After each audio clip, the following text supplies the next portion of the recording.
Welcome back to Outdoor Exploration. I'm Emily, and if you watch regularly, you will recognize this chicken bum beside me as Peeves' bum.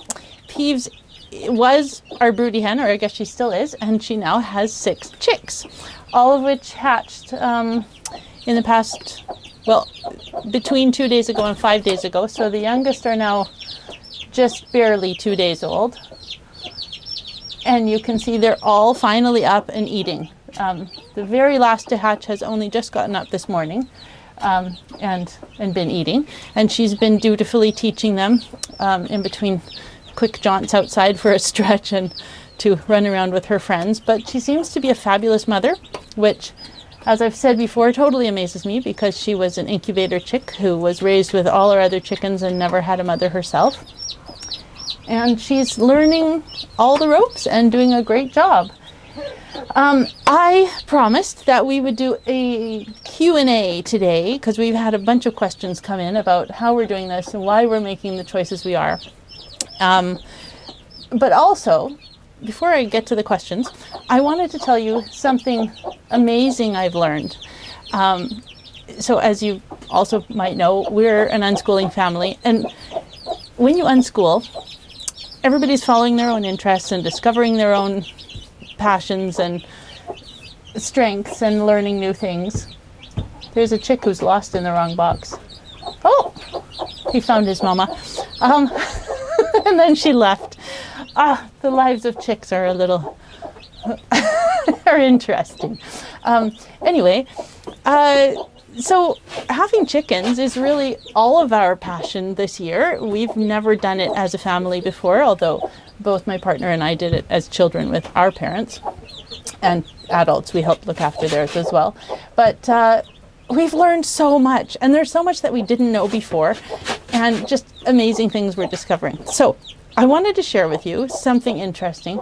We have a hen named Audrey, who is a crested cream legbar. She was laying previously in the year, and now she has grown a gigantic comb and is trying to crow, kind of unsuccessfully, and I'm not going to be able to let you hear that because she only does it in the middle of the night in the coop. Goodness, you're excited, hey? But she just, it's something like, but not the full crow, and she does it only when the Splash, her rooster who lives here with them, is crowing also. So the interesting thing is, I looked this up and discovered that apparently most hens only actually use their left ovary, and if the ovary, like, they can lay and it produces all the eggs, and they have a normal life until perhaps the ovary is damaged or for some reason something changes in the hen's life and the other ovary takes over, or I'm not actually sure about the mechanism, but somehow testosterone is released in this process and they stop laying and they end up taking on a pseudo male identity, although they never actually become fertile males. They just stop laying and sort of take on a male personality in the coop. So we wonder if Audrey's doing that. We don't know, but super interesting. So, they're pecking each other's eyes. So hard to watch, but they seem to be okay. On to some of your questions. So I have here, somebody would like to know, actually a lot of people have asked me, are all these chicks Peeves chicks? And the answer is no, only one of them is. Because for chickens, like some other birds, but not all, basically a hen goes broody and she may sit on one or more of her own eggs, but then all the other hens in the flock come and lay their eggs on top of her, and she just tucks them in underneath her and gathers whatever number she ends up getting. 12 is a kind of reasonable number for a large hen, although Peeves only had 7 because it's winter and the hens aren't laying very much.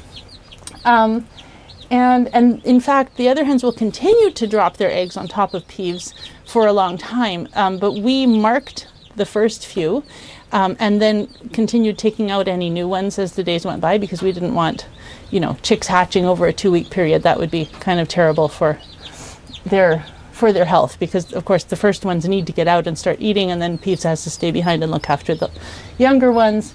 So the 2-day wait is okay. So we left them for just under 3 days. And over 3 days of hatching, they're all hatched. But we only know the mother of one of them because we happened to see that one. The little bald one, well, it's not actually bald, but it has white spots on top of its head that look a little bit like a bald spot. It came out of Francie's egg, and we know that for sure because it was the first one to hatch. Well, the first living one. We had actually the first one to try hatching, didn't quite make it and died. I have a photo of that. It's very interesting how they're packed so tightly into their egg, but also very sad and part of life. But who we're calling Baldy was the next one to hatch, the first living one. It came out of Francie's egg, so we know it's Francie's, but also it looks just like Francie as a baby.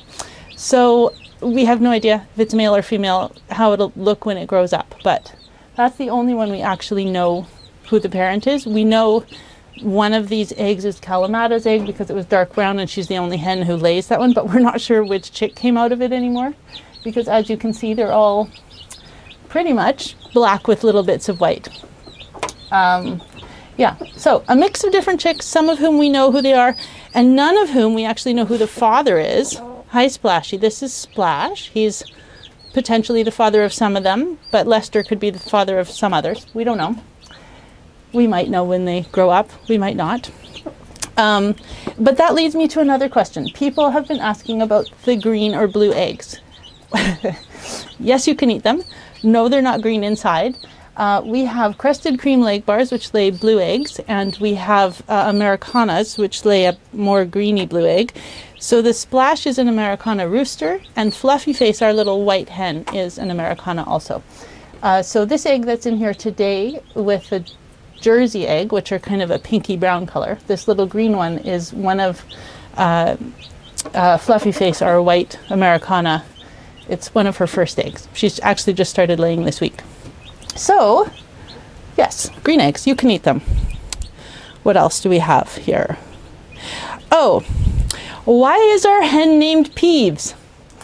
Because she was peevish. That's why. Also, she's a lavender Orpington. We had 2 of them, and they look a little bit ghost-like. And her sister was just she sort of stands around, and her sister is very pale. Peeves has a darker face. And her sister sort of stands around until she goes after somebody. So we named her the Gray Lady, and we named Peeves after Peeves of Harry Potter fame because she was kind of a jerk to the other chickens. And she would just stand around pecking them or chasing them if they came near the food. And in fact, we tried to sell her because she was so unfriendly. But as it turns out, she was the first hen to go broody, and she's an amazing mother. So I guess I feel guilty about trying to sell her, and also very glad that nobody wanted her because she lays good eggs and she's a great mother, and maybe her slight peevishness towards the other chickens will make her a protective mother, which is a good thing. So, oh yes. Why do we keep them in the coop with the other chickens? Because, in fact, my parents didn't really do this when I was a kid. They gave them their own separate place, the hens. And we actually built, I shouldn't say we, the rest of my family built a little maternity pen out there with a special isolation coop for her and the chicks. But if it goes well, if they manage to live in the same space as the rest of the flock, it's just easier. It's easier because you don't have to have a reintroduction later.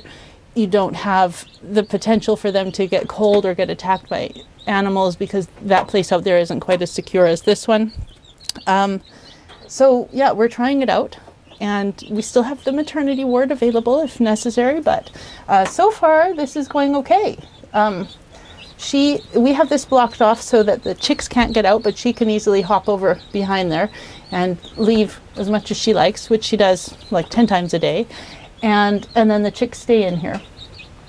and then she comes back to them, and other hens come in and lay, and sometimes the chicks try and nestle under the other hens and they peck them and they leave, and they haven't harmed them so far. So yeah, so far so good. I can't say how it's always going to go, but this is why we're trying it. I had to stand up and stretch my feet. So last question is, why are we allowing her to have her chicks in winter, and is it dangerous? We don't know.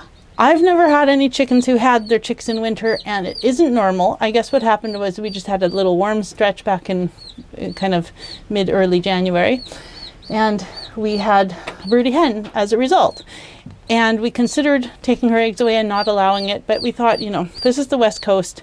It's not likely to get very, very cold. And then I looked up on the internet and found tons of people who have chickens go broody in winter, and they just deal with it. And I thought, well, let's give it a try. So what you doing? The little chick just standing here, standing there by himself. Okay, but you know, the temperature here is never below -1 at night, and it's been around 5 or higher Celsius during the day. So I'm not worried about it. Just in case she leaves them for a little too long, we have this chicken heater, coop heater, which is, you know, safe and not going to burn anything in here, which just gives a little bit of, when the door's closed, it gives a little bit of heat here. It's radiant, so the chicks will have that just in this area if they need it. And yeah, and that's it. I mean, if worse came to worse and we had a severe cold snap in February, which I don't expect, but honestly with climate change you never know, we could bring them in and keep them inside for a while.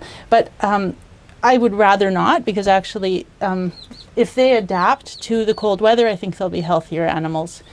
So other than this very slight heat from the radiant heater, they don't have a heated coop. They just have each other for body heat.